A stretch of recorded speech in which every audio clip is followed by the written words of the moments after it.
Ya, untuk tampilan di layarnya sudah keluar, tampilan share screen-nya. Sudah, Pak. Ya, jadi di bagian kelanjutan yang tadi merupakan data kualitatif, kuantitatif, kemudian ada data discrete. Data discrete ini data yang terpisah, digolongkan secara terpisah. Lalu data continuum, ada data ordinal. Data ordinal berupa peringkat atau ranking, ranking 1, ranking 2, juara 1, juara 2, juara 3, dan seterusnya. Sampai di bagian ini diilustrasikan sampai 6 ya, 6 peringkat, 6 ranking. Lalu untuk data interval, data yang jaraknya sama tetapi tidak mempunyai nilai kosong. Ketika ini 0 derajat Celcius memberikan arti bahwa penskalaan atau skala tersebut memberikan pengaruh terhadap nilai ketika dilakukan perhitungan secara kuantitatif.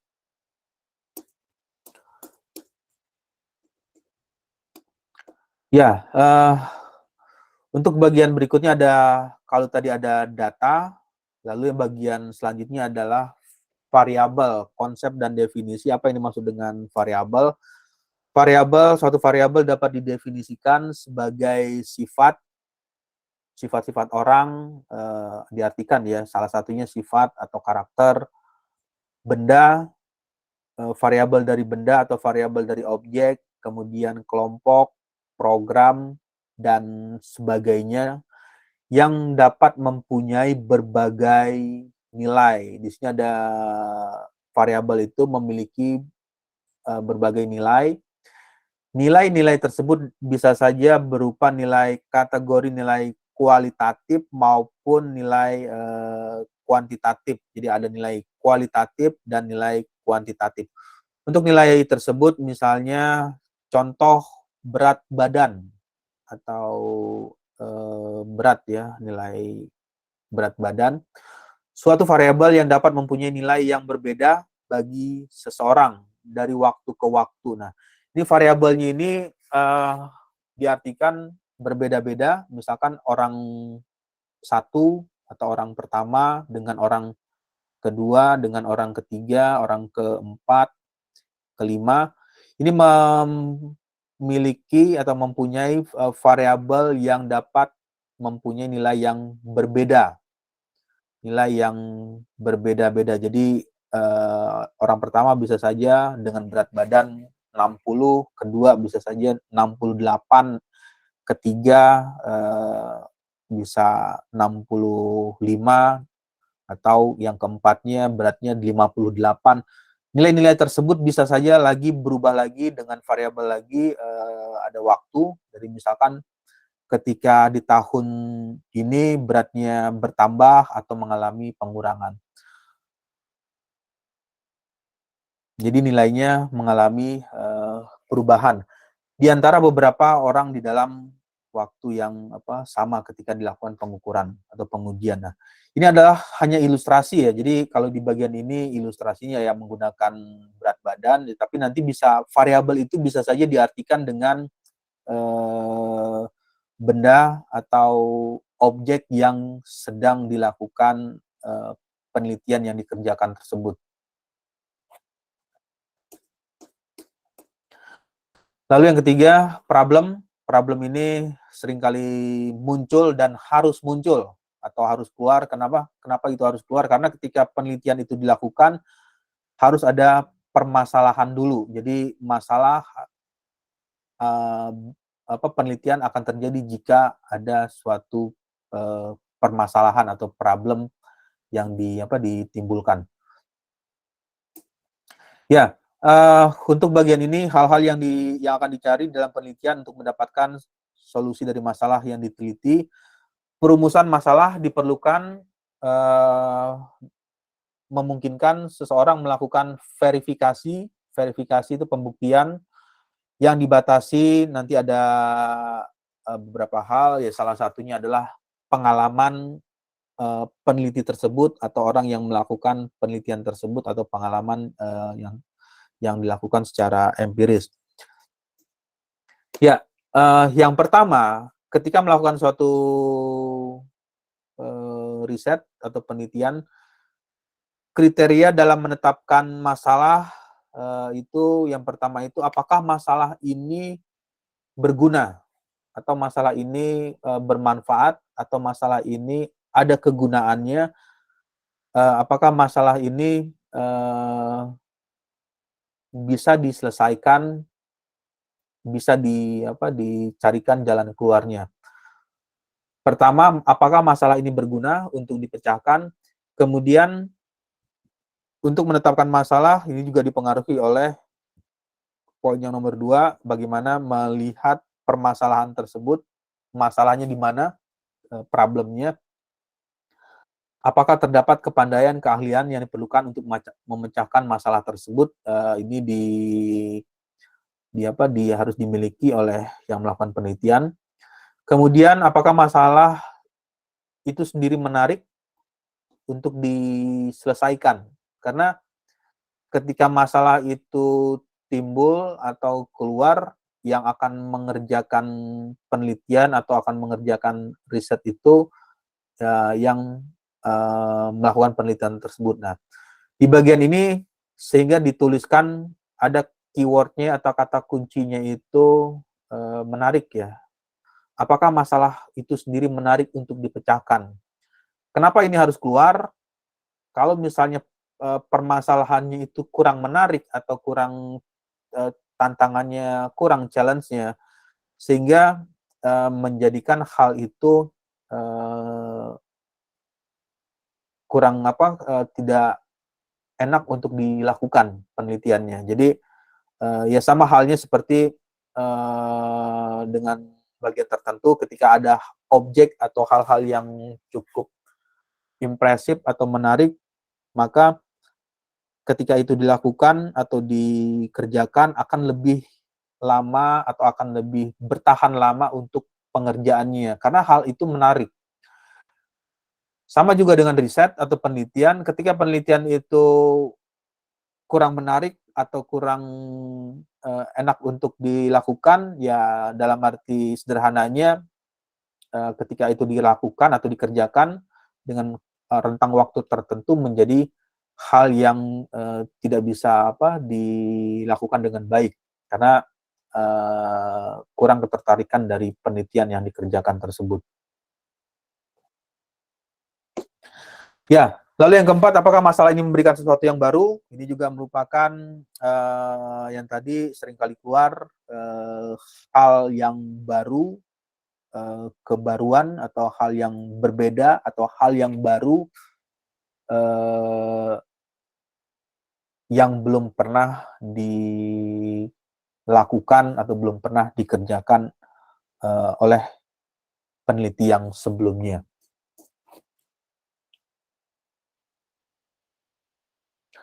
Jadi ada 4 kriteria dalam menetapkan masalah, 1, 2, 3, 4.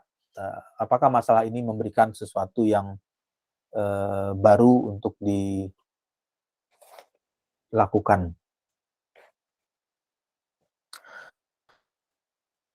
Frenkel and Whelan tahun 90 mendefinisikan masalah penelitian yang baik itu yang pertama bisa diartikan masalah harus fleksibel, artinya masalah tersebut harus dapat dicari jawabannya. Jadi ketika menyelesaikan suatu penelitian, ada permasalahan, solusi yang harus keluar itu adalah memberikan solving-nya atau memberikan jawaban dari permasalahan yang diteliti tersebut atau permasalahan yang dipelajari atau dilakukan riset tersebut melalui sumber yang jelas. Sumber ini ya diartikan sebagai data pendukungnya dari artikel, dari jurnal atau dari buku yang digunakan. Lalu yang kedua, masalah harus jelas. Masalah ini penulisan atau kalimat yang dituliskannya itu jelas, detail, mau cari apa, atau mau menyelesaikan apa, atau mau mengerjakan apa yang harus dilakukan, dan seterusnya. Yaitu semua orang memberikan persepsi yang sama, sehingga semua orang itu ketika membaca permasalahan tersebut bisa memberikan nilai persepsi atau pandangan ya, atau gambaran yang sama terhadap masalah yang dikerjakan tersebut. Kemudian yang ketiga, masalah harus signifikan. Signifikan dalam arti jawaban atas masalah tersebut harus memberikan kontribusi terhadap pengembangan ilmu. Di sini ada pengembangan ilmu dan pemecahan masalah. Dalam hal ini ditujukan untuk pengembangan kehidupan keberlanjutan atau kehidupan manusia. Ya, itu merupakan define dari versinya Frenkel dan Whelan tahun 90 mengenai apa itu penelitian yang baik. Jadi penelitian yang baik itu dilakukan dengan 1, 2, dan 3 poin tersebut. Lalu selanjutnya ada 3 bentuk masalah penelitian. Yang pertama ada masalah yang diartikan secara masalah deskriptif, masalah secara terdeskripsi, masalah komparatif. Komparatif ini membandingkan, compare, apple to apple, antara objek 1 dengan objek 2, benda 1 dengan benda 2, atau variabel 1 dengan variabel berikutnya, itu dibandingkan. Masalah asosiatif, masalah yang saling berhubungan antara 1 dengan yang kedua, 2 dengan yang 3, saling berhubungan. Ya, untuk masalah deskriptif ini merupakan suatu permasalahan yang berkenaan dengan pertanyaan terhadap keberadaan variabel mandiri. Jadi ada variabel yang berdiri sendiri, baik hanya satu variabel atau lebih variabel. Jadi ketika suatu permasalahan ini dikategorikan atau dikelompokkan masuk ke dalam masalah deskriptif. Kemudian lalu bagaimana contoh dari masalah deskriptif ini? Beberapa contoh, misalkan ini contoh ya, nanti bisa diimajinasikan atau dikembangkan dengan contoh permasalahan deskriptif yang lain. Untuk beberapa contoh masalah deskriptif, yang pertama, apakah semua laboratorium di Fakultas Teknik yang ada di UPN sudah digunakan oleh semua mahasiswa yang ikut perkuliahan? Nah, ini adalah masalah mendeskripsikan. Yang dideskripsikannya itu adalah lab-nya, laboratoriumnya, atau ruangan lab-nya. Yang menjadi pertanyaan, apakah semua lab, laboratorium di Fakultas Teknik yang ada di UPN sudah digunakan? Permasalahannya adalah lab-nya, laboratorium. Lalu yang kedua, misalkan contoh yang lain, bagaimana sikap mahasiswa atau garis miring mahasiswi dengan adanya perkuliahan jika kuliahnya itu dilakukan di malam hari? Jadi problemnya adalah, kata kuncinya mendeskripsikan ketika perkuliahan ini waktunya dilakukan pada malam hari, misalnya jam 7 sampai jam 9 malam, atau jam 8 sampai jam 10 malam. Nah, ini ada permasalahan secara deskriptif. Lalu contoh lain, permasalahannya secara deskriptif lagi, apakah semua mahasiswa dapat mengoperasikan software? Di sini ada deskripsinya, itu dideskripsikan softwarenya itu adalah software Excel. Softwarenya itu bisa saja, misalkan kalau di engineering ya softwarenya banyak. Ada misalnya software AutoCAD menggambar, atau software simulasi SolidWorks, atau software kalau di statistik Minitab, software SPSS itu adalah deskripsi dari masalah tersebut. Ya, lalu bagaimana dengan masalah komparatif? Untuk masalah komparatif ini masalah satu permasalahan penelitian yang bersifat compare. Compare ini membandingkan keberadaan satu variabel atau lebih. Jadi variabelnya itu bisa saja dari komparasinya itu apple to apple, ya satu dengan satu variabel atau lebih pada dua atau lebih sampel yang berbeda. Contohnya ini komparasi, ya ketika misalkan melakukan komparasi itu harus dibandingkan hal yang sama. Adakah perbedaan? Misalkan ini hanya contoh ya, ini hanya contoh, nanti bisa dikembangkan bagaimana cara melakukan komparasi tersebut. Misalkan di contoh ini, di bagian ini ada contoh, adakah perbedaan produktivitas kerja antara PNS dengan pegawai swasta? Nah, lalu bagaimana mengkomparnya? Untuk mengkomparnya ya pertama harus dengan kondisi yang apple to apple. Misalkan untuk PNS dengan umur, katakanlah misalnya umur 25 tahun, dan ini juga sama 25 tahun. Kemudian misalkan dengan kondisi yang sama lagi, pria atau wanita, misalkan yang dibandingkan adalah wanita dan ini juga sama wanita. Kemudian umur, kemudian jenis kelamin, lalu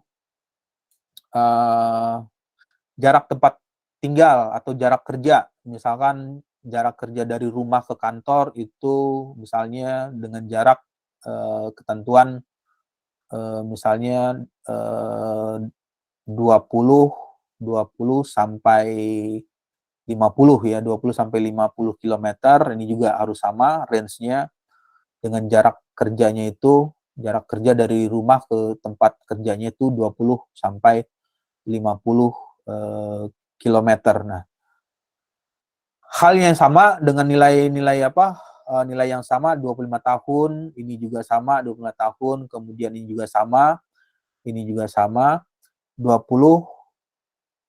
sampai 50 kilometer, ini jarak rumah ke tempat kerja, sehingga bisa menentukan atau mendapatkan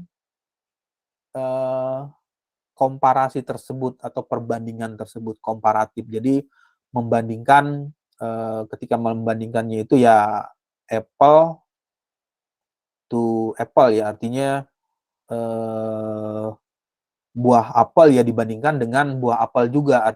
Misalkan ketika membandingkannya itu kita tidak bisa membandingkan misalkan buah apel dengan buah jeruk, atau buah jeruk dengan buah mangga, atau buah belimbing dengan buah jambu.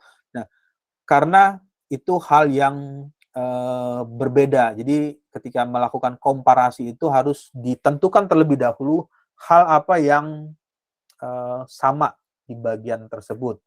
Sama juga dengan yang ini, dengan bagian ini, misalkan yang tadi perbandingannya ketika ini dibandingkan yang swasta dengan yang PNS, ya umurnya sama juga. Kalau misalnya yang satu membandingkan dengan umur yang lebih muda, 25, lalu yang satu lagi membandingkan dengan umur yang 2 kali lipatnya, 50, ya boleh saja performanya akan berbeda, atau kemampuan untuk produktivitas kerjanya, kemampuan untuk perform dari kerjanya akan berbeda. Bisa saja misalkan karena yang umurnya lebih muda, produktivitasnya lebih lama karena bisa bekerja overtime, batas waktu yang kerja lembur. Tetapi yang sudah 2 kali lipatnya atau 3 kali lipatnya, performanya akan berbeda. Nah, inilah yang dimaksud dengan komparatif. Jadi ketika membandingkan atau mengcompare sesuatu, yang utama harus ditentukan adalah membandingkan dengan hal yang sama dulu, yang sejenis dulu. Misalnya dari sisi umurnya atau dari sisi jarak tempat tinggal, kemudian tadi dari sisi jenis kelamin dan seterusnya. Setelah sama semua baru bisa dilakukan komparasi. Nah, sama halnya juga di bidang yang ketika di bidang engineering ya, atau di bidang teknik, ketika melakukan studi komparasi atau permasalahannya komparatif, membandingkan dua hal yang berbeda, tiga hal yang berbeda, atau empat hal, atau lima. Yang perlu ditentukan terlebih dahulu, cobalah cari hal yang sama dulu. Hal apa yang sama, hal apa yang mirip, sesuai, baru bisa nanti membandingkan. Kalau misalkan ada hal yang berbeda, ya itu tidak bisa menjadi masalah yang komparatif, karena dua hal yang berbeda. Ya, oke, sampai sini ada pertanyaan sebelum masuk ke slide berikutnya?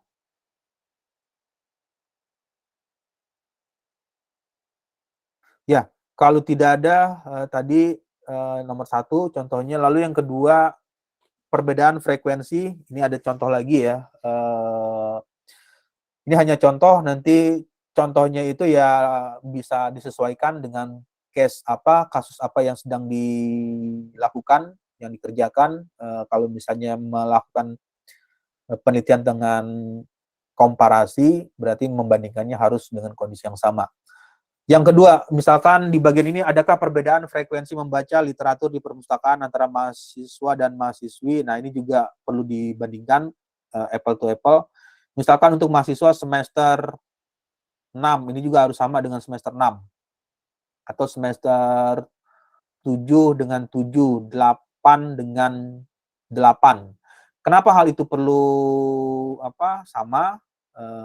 Kalau misalkan ini berbeda, misalkan yang satu semester, misalkan ini semester 7 ya, ini semester 1 atau semester 2, ya jelas akan mengalami perbedaan frekuensi membaca literaturnya. Bisa saja untuk mahasiswa yang semester 7 ini karena sudah mau persiapan menyusun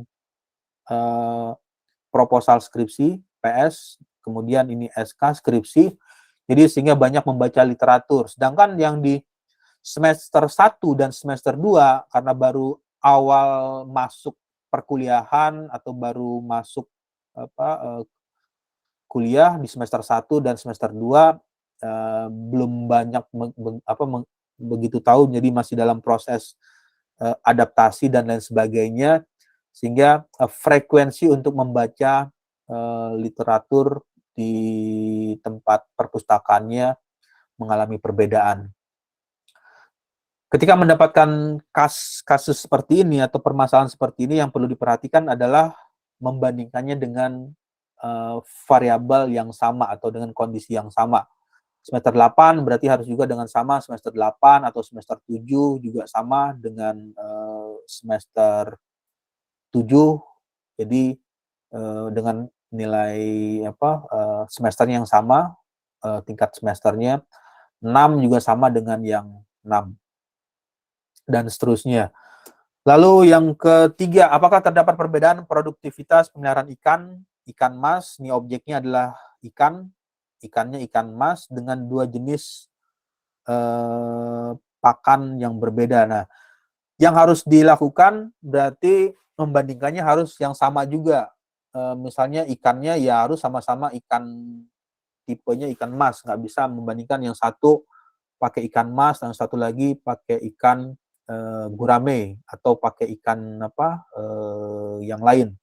Lalu jenis pakannya itu size-nya atau kapasitasnya walaupun berbeda, tetapi misalnya sumbernya dari mana? Apakah bersumber dari tumbuh-tumbuhan, atau bersumber dari hewan, atau dari sumber yang lain? Lalu volume pakan ikannya. Misalnya ada yang butirannya itu dengan size-nya lebih kecil, kemudian ada satu lagi size-nya butirannya atau pakan itu berbentuk yang lebih besar. Nah, perbedaan ini memberikan arti ya kalau misalnya terlalu besar dengan terlalu kecil juga berpengaruh terhadap konsumsi ikan masnya, misalnya karena bentuknya terlalu besar sehingga sulit untuk dimakan secara langsung jika dibandingkan dengan ukuran yang bentuknya pakannya lebih kecil. Di bagian komparasi itu harus menentukan terlebih dahulu apa yang harus ditentukan yang dalam kondisi yang sama. Kalau misalkan di nomor 3 berarti harus menentukan dulu jenis ikannya, jenis ikannya itu sama ya. Jenis ikannya sama, artinya sama-sama menggunakan ikan mas. Kemudian pakannya itu atau ininya juga sama, misalnya bersumber dari tumbuhan yang diolah, nabati atau dari tumbuhan juga sama. Kemudian ukurannya atau size dari bentuk ukurannya kalau misalnya ukurannya itu untuk ukuran pakannya itu dengan diameter kalau berbentuk bundar misalnya 3 milimeter. Itu adalah bagian yang harus dijadikan sama terlebih dahulu. Lalu misalkan di bagian yang lain membuat yang sama, misalkan pakan itu dibentuk dalam warna yang sama, misalkan dibuat dalam warna merah, ini juga sama berwarna merah. Seterusnya, jadi nanti ditentukan terlebih dahulu hal apa yang sama ketika membandingkan dua permasalahan yang diselesaikan secara komparatif. Ya, lalu yang berikutnya adalah masalah asosiatif. Masalah asosiatif ini merupakan permasalahan dengan bentuk pertanyaan. Jadi ada pertanyaan penelitian yang menghubungkan dua variabel atau lebih. Jadi ada dua variabel atau lebih. Ini di bagian ini.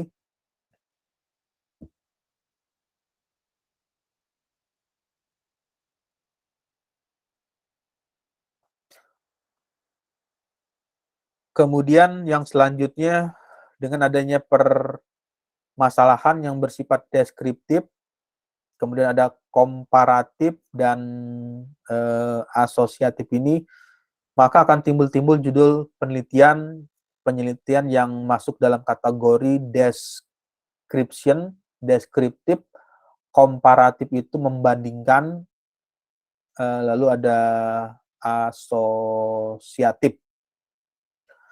Contoh penelitian deskriptif. Untuk contoh penelitian deskriptif ini contoh ya. Misalkan yang pertama, residu pestisida dalam buah apel impor. Jadi yang dideskripsikan adalah residunya. Residu itu polusi atau hasil yang dibuang dari penggunaan pestisida. Pestisida ini merupakan bagian untuk tanaman ya, untuk tanaman dalam buah apel impor. Jadi yang dideskripsikan itu. Lalu yang berikutnya pengaruh geometri terhadap cacat produk injection molding. Jadi objeknya produk injection, geometri, runner. Ini adalah deskripsi dari objek yang digunakan tersebut. Lalu misalkan yang ketiga ini performa modifikasi oil cooler transmisi pada unit forklift kapasitas 3,5 ton dengan sistem yang digunakan sistem transmisi pemindah hidrolik. Apa yang dideskripsikan? Ya, yang dideskripsikan adalah oil coolernya, transmisi yang digunakan pada forklift untuk kapasitas beban yang berguna untuk pengangkutan itu 3,5 ton dengan sistem transmisi pemindah hidrolik.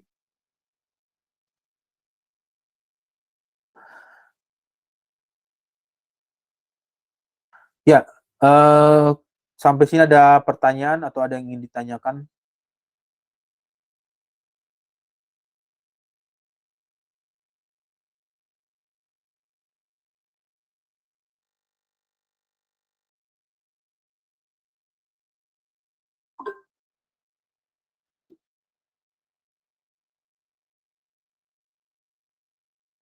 Ya, tampilan share screen-nya sudah masuk di layar?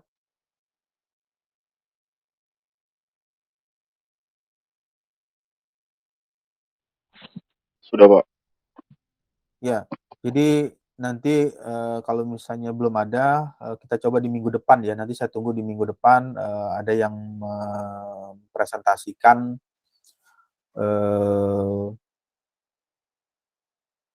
proposal apa yang ingin dikerjakan atau riset apa yang ingin dilakukan pada saat tugas akhir yang ingin dilakukan.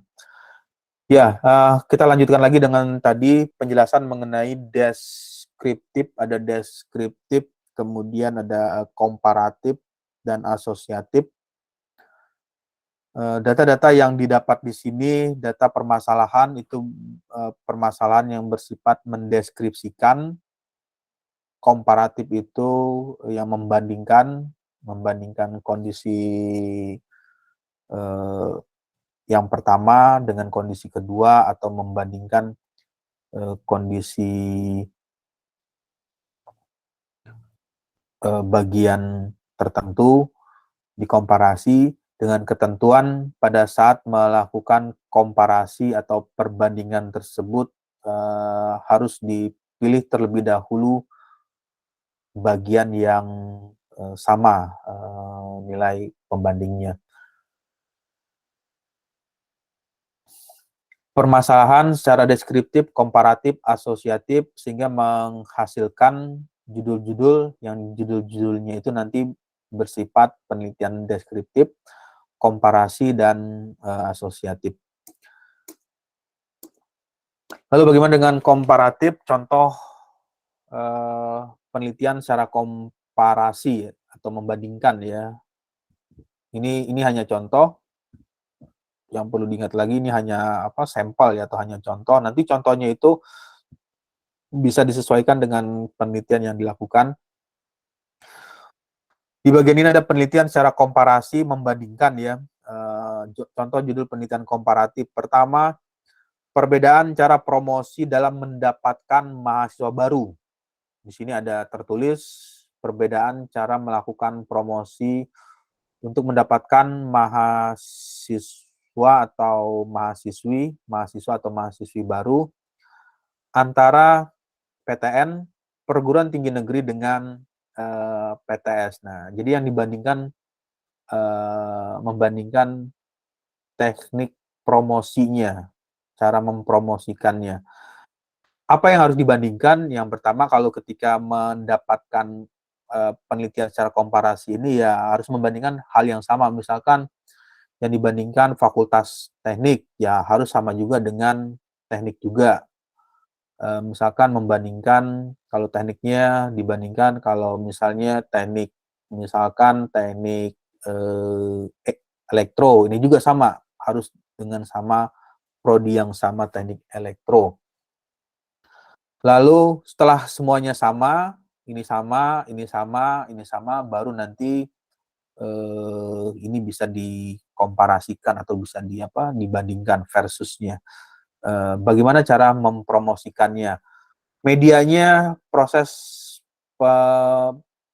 promosinya itu juga harus sama. Misalkan yang digunakan basisnya adalah basis digital. Digital itu ya internet ya. Internet bisa dari IG, Instagram, YouTube, atau kemudian dari Instagram, YouTube, Twitter, atau dari blogspot, atau dari websitenya masing-masing, maksudnya website PTN-nya atau website di PTS-nya. Perbedaan cara promosi yang perlu diperhatikan ketika mendapatkan atau mengerjakan penelitian secara komparatif itu harus menentukan terlebih dahulu hal yang samanya. Fakultasnya sama fakultas, misalnya teknik dengan teknik, kemudian prodinya teknik elektro sama juga dengan teknik elektro, lalu basis yang digunakan juga sama, misalkan menggunakan basis promosinya itu basis digital, bukan manual ya, misalnya berupa brosur atau kertas koran atau sebaran, tapi menggunakan basis digital juga itu harus sama, karena digital dengan manual atau konvensional ya jelas beda. Di era sekarang, kalau yang dulu sebelum berkembangnya teknologi internet, revolusi industri 4.0, proses penyampaian informasi itu masih menggunakan koran ya, koran atau majalah. Sedangkan yang sekarang koran majalah yang dicetak print out ya, itu sudah jarang ya diperoleh, jarang didapatkan.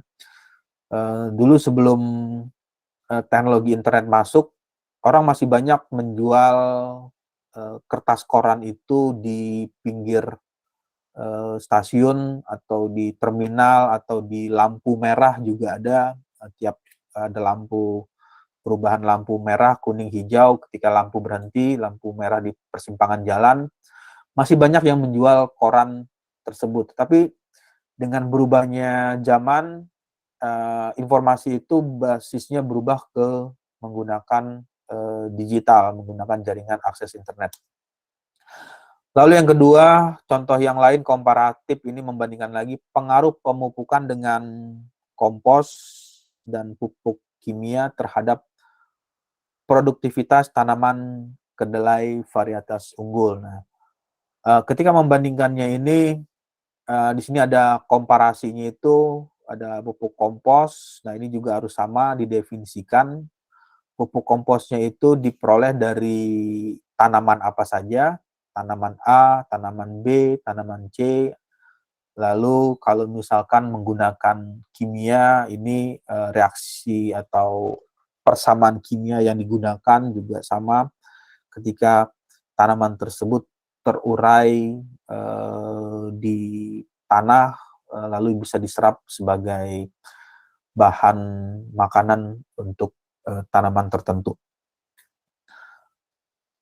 Kemudian perbedaan hasil belajar kalkulus pada mahasiswa atau mahasiswi dengan adanya waktu belajar kelas pagi dan kelas sore. Nah, ketika melakukan komparasi juga harus menentukan ketika kelas pagi, kelas sore, ini digunakan untuk mahasiswa semester yang sama. Misalnya kalau di kelas pagi semester 3, berarti di kelas sorenya juga di semester yang sama, kelas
Ya, suaranya bisa jelas terdengar? Untuk suaranya bisa jelas?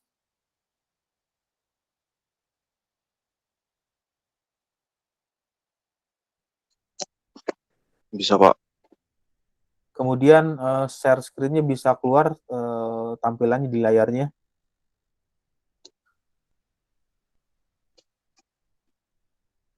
Untuk share screen-nya bisa masuk ya, bisa keluar di layar.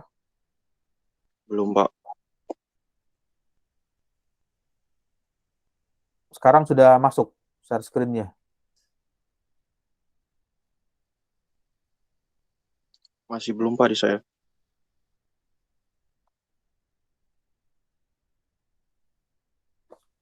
Sekarang gimana? Sudah masuk tampilannya?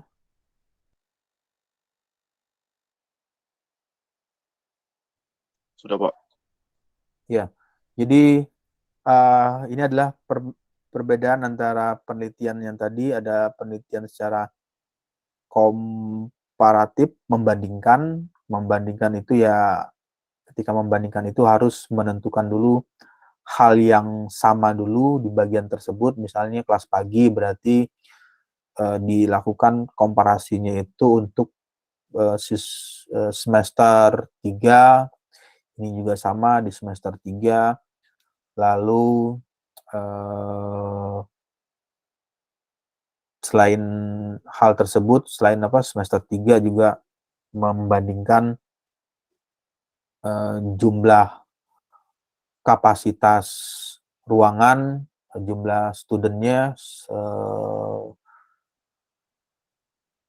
kalau misalnya di kelas pagi jumlah mahasiswanya 15 dan ini juga harus sama 15 peserta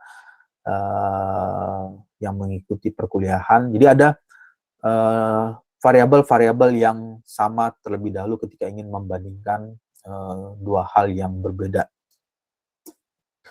Lalu berikutnya ada penelitian asosiatif. Penelitian asosiatif ini penelitian yang memberikan pengaruh. Jadi pengaruh kenaikan temperatur mesin terhadap kecepatan motor bensin. Nah, apa yang dimaksud dengan asosiatif? Asosiatif ini adalah di sini ada kata kuncinya temperatur ya. Temperaturnya positif atau artinya temperaturnya meningkat. Variabel temperatur memberikan pengaruh terhadap kecepatan putar. Jadi kalau misalkan temperaturnya tinggi dengan temperatur rendah itu memberikan pengaruh terhadap ini kecepatan putar. Ini adalah asosiatif. Jadi yang ini memberikan pengaruh terhadap putaran dari motor tersebut. Contoh yang lain, hubungan antara hasil belajar, ini ada di sini ada matematika, dengan hasil belajar kimia. Nah, kenapa ini saling berhubungan? Misalkan ketika hasil dari belajar matematika atau nilai tersebut, nilainya range-nya 80 sampai 90, itu memberikan pengaruh terhadap kimia dengan hasil belajar kimia. Kenapa itu saling berhubungan? Karena ketika menyelesaikan hitungan kimia menggunakan cara perhitungan matematika atau menggunakan menghitung dengan menggunakan rumus matematika. Jadi kalau misalnya nilai matematikanya bagus, ya nanti dimungkinkan untuk nilai kimia tersebut memberikan pengaruh terhadap materi yang disampaikan. Karena ilmu dasarnya ya adalah ilmu hitung, cuman dibahasakan ke dalam persamaan kimia. Nah, ini adalah penelitian yang asosiatif, jadi matematika berhubungan dengan kimianya. Lalu di bidang yang lain, contoh yang lain misalkan studi hubungan kandungan logam, ada kandungan logam PB dalam tanaman sayuran akibat gas buang kendaraan bermotor dengan jarak tanam dari tepi jalan. Nah, ini pengaruhnya atau asosiatifnya berhubungan dengan kandungan logam, berat PB, dengan jarak tanam dari tepi jalan. Jarak tanamnya berapa dari tepi jalan. Jadi kandungan logam dengan berhubungan dengan jarak tanam. Ya, lalu di bagian berikutnya ada nama istilahnya hipotesis. Hipotesis ini merupakan jawaban sementara terhadap pertanyaan penelitian. Jadi belum dikatakan sebagai kesimpulan akhir, masih memperkirakan hipotesis atau jawaban sementara terhadap pertanyaan atau permasalahan atau problem yang ada di penelitian yang sedang dilakukan tersebut. Hipotesis berasal dari kata, istilah hipo ini berasal dari kata hipo yang berarti kurang dari, hipo itu berarti kurang dari, dan tesis berarti pendapat, argumen yang melakukan penelitian. Jadi hipotesis berarti pendapat atau kesimpulan yang belum selesai, belum final. Ya, ini arti atau fungsi dari hipotesis menurut ini ya, dari Donald Airy tahun 82. Yang pertama, memberikan penjelasan tentang gejala serta memudahkan perluasan pengetahuan dalam suatu bidang tertentu. Kemudian kedua, mengemukakan pernyataan tentang hubungan dua konsep yang menjadi variabel-variabel yang dapat diuji dalam penelitian. Ketiga, memberi arah pada penelitian. Empat, memberi kerangka pada penyusunan dalam bagian akhir itu untuk memberikan conclusion atau kesimpulan penelitian yang sedang dikerjakan tersebut. Ya, dalam mengumpulkan suatu data ada namanya berupa populasi dan sampel. Untuk populasi ini kalau diartikan populasi wilayah, diartikan populasi merupakan wilayah generalisasi yang terdiri dari atas ada objeknya, kemudian ada subjek yang kualitas dan karakteristik tertentu yang ditetapkan oleh peneliti untuk dipelajari dan kemudian ditarik kesimpulan dari populasi yang didapatkan tersebut. Misalnya akan melakukan penelitian di kampus X atau ingin melakukan penelitian di laboratorium, maka kampus atau lab tersebut merupakan bagian dari populasi yang dilakukan sebagai objek penelitian. Kampus X mempunyai jumlah orang atau subjek dan objek yang orang lain. Kemudian objek misalnya bisa saja kebijakan, prosedur kerja, tata ruang kelas atau ruang laboratorium. Nah, di bagian ini nanti disesuaikan dengan penelitian yang dilakukan, objeknya apa, misalkan merancang turbin angin atau merancang ruang chamber room, motor bakar, atau merancang microcontroller, berarti itu adalah objek yang dilakukan untuk penelitian tersebut. Ya, lalu bagaimana dengan sampel? Sampel merupakan bagian dari jumlah dan karakteristik yang dimiliki oleh populasi tersebut. Apa yang dipelajari dari sampel, kesimpulannya akan dapat diberlakukan juga untuk populasi. Nah, karena sampel ini merupakan representasi atau perwakilan dari jumlah populasi yang banyak atau sangat banyak sekali, sehingga diwakilkan dari sampel tersebut untuk memberikan kesimpulan. Sampel yang diambil dari populasi harus betul-betul representatif. Representatif ini mewakili dari populasi tersebut,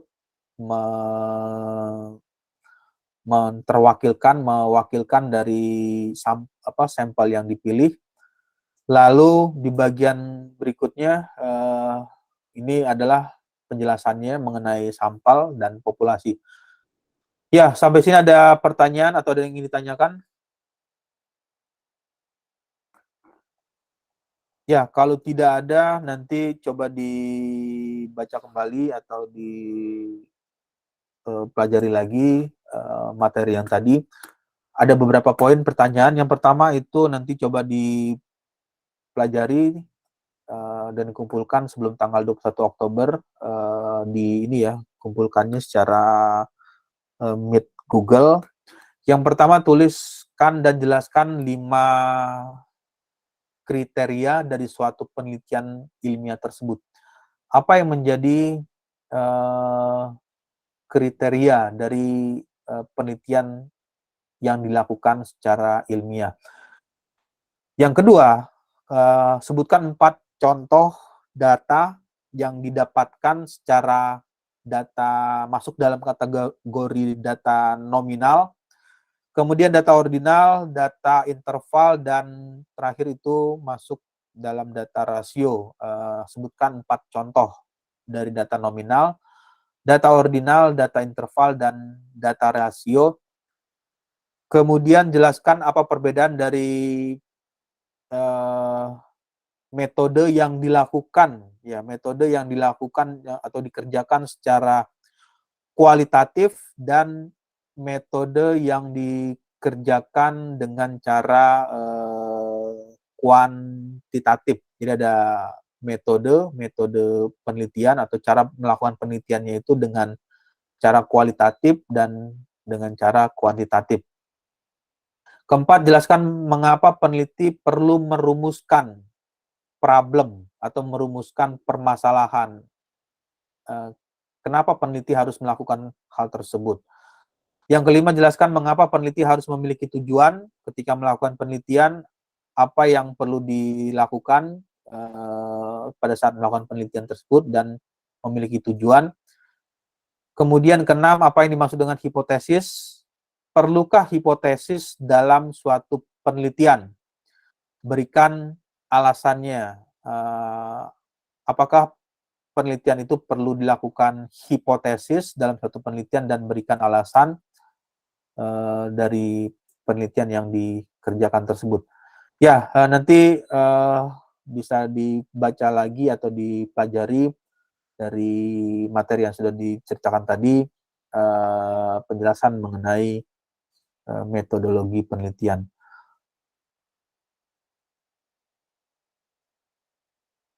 Ya, sampai di sini ada pertanyaan sebelum kelas ditutup untuk Meet Google-nya.